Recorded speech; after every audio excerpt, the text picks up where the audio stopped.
Okay, literally just finished doing one video, and while I was doing my Olympic funding video, Ronald Koeman's been sacked by Everton. I really thought they would have given him a couple more games, and just amazes me. Third manager sacked in 2 months in the Premier League. We've only got what 8, 10 games in, if that. Don't to a merry-go-round. And the thing is, last night Slaven Bilic was given a vote of confidence by the board after his side took a pounding from at home against Brighton. But Ronald Koeman, there have been reports of players not buying into his tactics recently, and he changed his approach from quite an open approach to listen to ideas and work with the players and take them forward, etc., to they start hitting a bit of rocky form, and then he starts going to a bit more disciplinarian. And he brings players in and they don't quite hit it off because they're used to different structures, and the players weren't very happy about this, and the backroom staff weren't very happy about it either. So I am surprised a little bit that they didn't give him a little bit more time, but at the same time, he's actually one of the longest serving managers who's been given the chop. The previous two, De Boer and Shakespeare, were only there for a few months and weren't really given much hope. This one, he's still only been there less than 12 months though. But I am not surprised with the way Everton have been playing and the way in midweek in the European game against Lyon, how the players were acting and how the fans reacted and the negativity. But I've already seen on Twitter. I literally was just checking up on some of my Twitter feeds and some of the videos I posted, how they're doing and and working with my networking. I was checking on my Twitter feed just now, and Everton fans, they don't want David Moyes, and they don't want Unsworth as temporary charge. They don't want to go back to the old way. They want someone fresh faced with fresh ideas and fresh impetus, because otherwise they're just going to stop caring. The fans are now in. There's unrest with the fan base now, and that takes something to do. It's the same with Newcastle. When you have empty seats at Goodison, same as St James's Park, you know there's problems and people are getting frustrated. They are.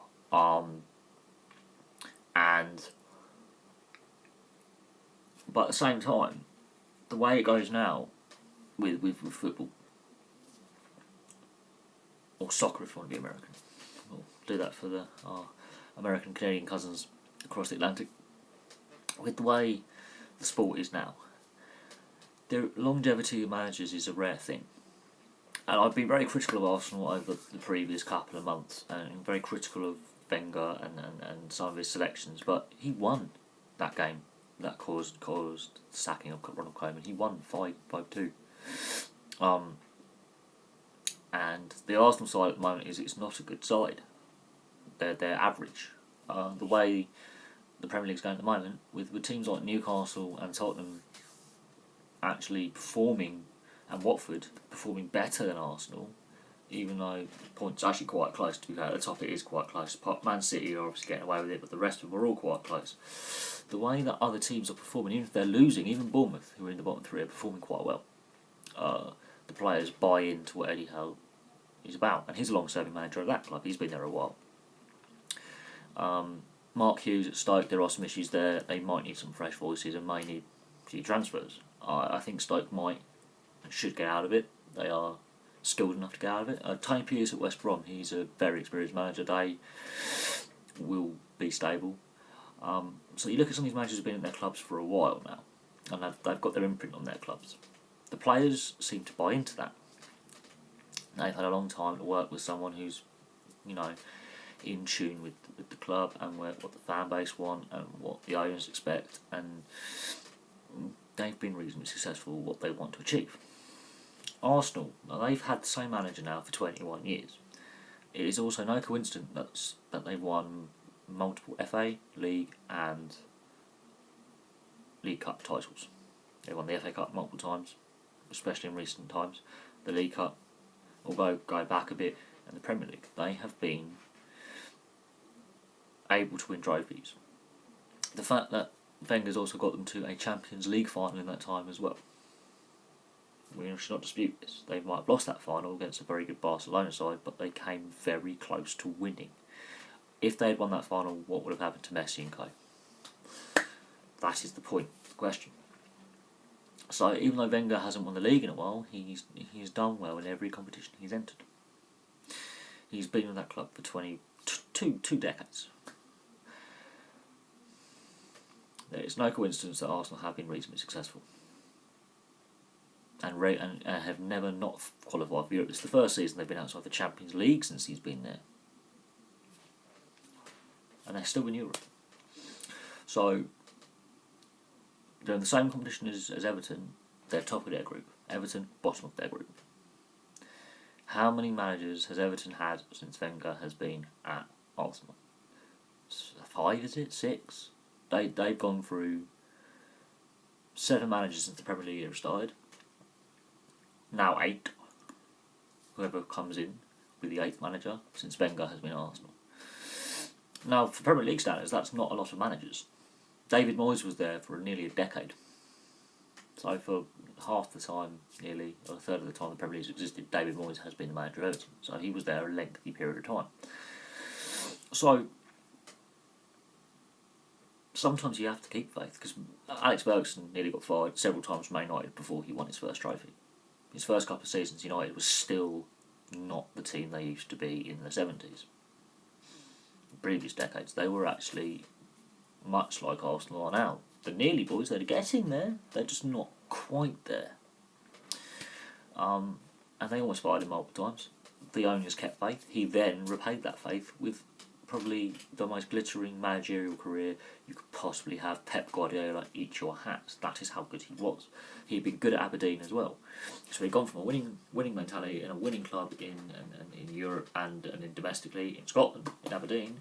And for the first couple of years at United in England, it did not work for him. It was a struggle. But the owners kept faith. You look at the Liverpool sides of the 70s and 80s. They kept faith in managers for a long period of time. And the good players went there and the squads were strong and united. Early 90s come, they go through managers like this. Liverpool have had multiple managers while Wenger has been at Arsenal. They've won nothing. No leagues. They've won a couple of Champions Leagues. They've lifted trophies, don't get me wrong. They have achieved things in Europe and in the FA Cup and the League Cup that were amazing. Still not won a league. Because there's no manager stability. I've been saying this, that we're too quick to fire managers, but Ronald Koeman, the writing was on the wall. The players were almost open revolt. The fans don't want Moyes back, although he is favourite. No. Not at all. And Pellegrini's on the market. Now, he could go to Leicester, because they haven't got a permanent manager yet, or he could go to Everton. I hope he goes to Leicester, because they have more chance. They're higher in the league.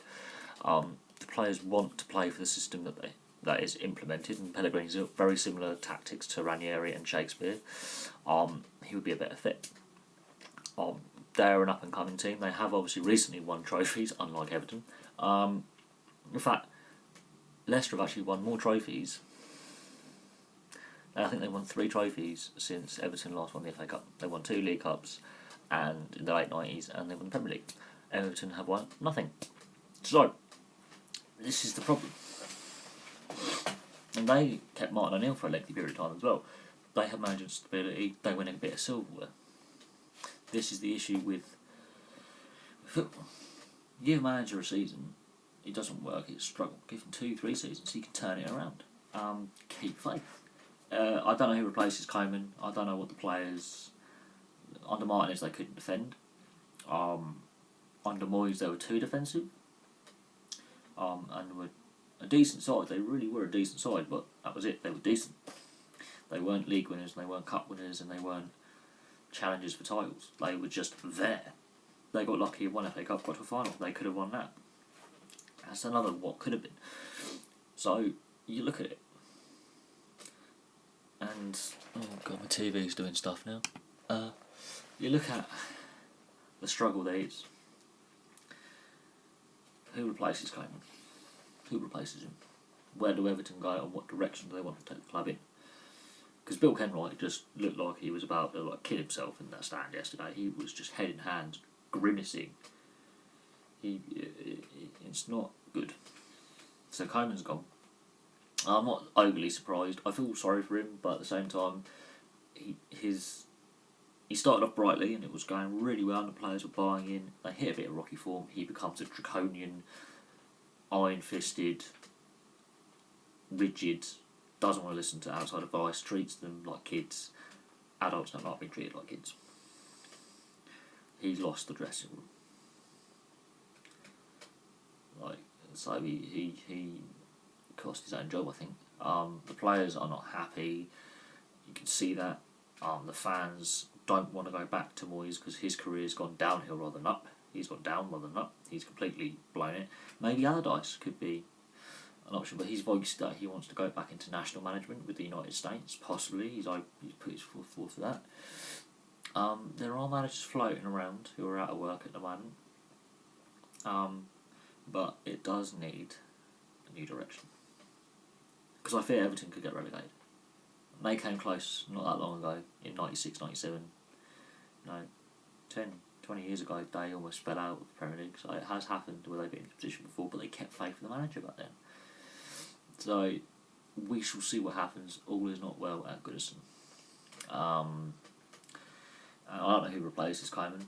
It's obviously broken within the last hour. When I literally started this video, it had broken half hour before he'd been sacked. So it's within the last hour. They obviously sacked him earlier in the day and they've released a press report. I'm a little bit surprised they didn't give him, because they've got a midweek cup game, the League Cup coming up. So I am a little bit surprised they didn't keep him, at least for that. Because now they've got to find a caretaker manager to take the role on for the cup game and possibly the league game at the weekend. So it's not getting any easier. They have got games to play. It's not as if they have a week of nothing, where it's just Premier League. They have actually got a cup tie in midweek, and it is crucial that they win that. Should they lose that, they are really up creek, because that is a chance for Everton to win some silverware as the League Cup. You can also, it's a chance for youth players to express themselves, and to be honest, they won't get a chance either. There's too many has-beens in the Everton side. They've lost a lot of leadership as well. They brought back Rooney, and whether that's the right choice, whether the tactics suit his style of play now. They got him on a free, so it wasn't if they spent outlay, they just got to pay his wages.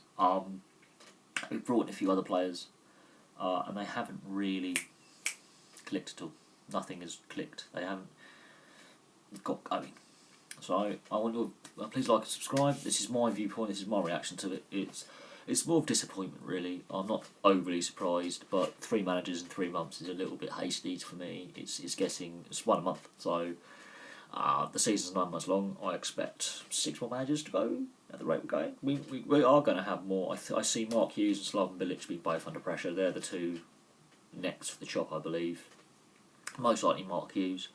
I said that in a previous video. The fact that they've openly said Bilic's job is safe and we believe in him, and the West Ham board are known for doing this, they tend to keep faith and see where they are after the January transfer window or just before, so he's got the job for now, but he's always want to go away from the sack. But I do feel some sympathy for Koeman, but at the same time, if your attitude's gone from a positive one to a very negative one, this job has scarred him. He was doing really well at Southampton. He took on this role. I think it was a mistake that he took on this role. He's always mentioned in press conferences that he would like to coach Barcelona. That's not going to happen anytime soon. He is a club legend there, but Barcelona are doing just fine with their current management setup as it is. So I don't think he'll be coaching Barcelona anytime soon. But with Mourinho saying that he won't finish his career at United, and Pep Guardiola not staying at a club more than 3-4 years, there's going to be merit there. There will be changes up top of the league as well. And it doesn't matter how much your players are worth. If you lose that dressing room, you lose that group of people you've got to work with. It's the same at any employer. If you lose your workforce and they're not happy with your management style, they're going to complain and they're going to go to their player reps, their representatives, so the Professional Football Players Association, the PFA, and they're going to say, look, this guy is either discriminatory, whatever. There's something has gone on in the dressing room and behind closed doors that has affected those players, and they did not want to work with him. So, and there's been leaks saying that he's very draconian. He's gone like an old school Victorian schoolmaster where you've got to line up for food. You've got to be here at this, and it's very rigid. And there's no like, okay, this is a light training day. Do you like individual training? You've all got to do it together. And there's all this rigid, not flexible approach. You've got to be very flexible with working in different skill sets and things like that. So something has gone wrong, and he's gone. Anyway, please like and subscribe. Also, post comments on who you think will replace Koeman at Everton, because I'll be interested to see who do you think will be his replacement. I know the fans don't want David Moyes or Unsworth to come in, even in temporary charge. I hope David Moyes doesn't, because I don't rate him. His management career has been completely scarred by his recent managerial appointments. There are other managers floating around who are more than capable of taking the club forward. I mean, surprisingly, Ancelotti, he's now available, and money has come into Everton now. There's foreign investments come in. Ancelotti he's unemployed, and he's a damn good manager. And he speaks English, and he's worked in the Premier League before. He understands the league. Pellegrini is also available. Has won trophies in this league. So maybe a foreign manager again, maybe an English manager. Either way, there is now a vacancy at Everton. But I'll leave that for another day. Thanks for watching.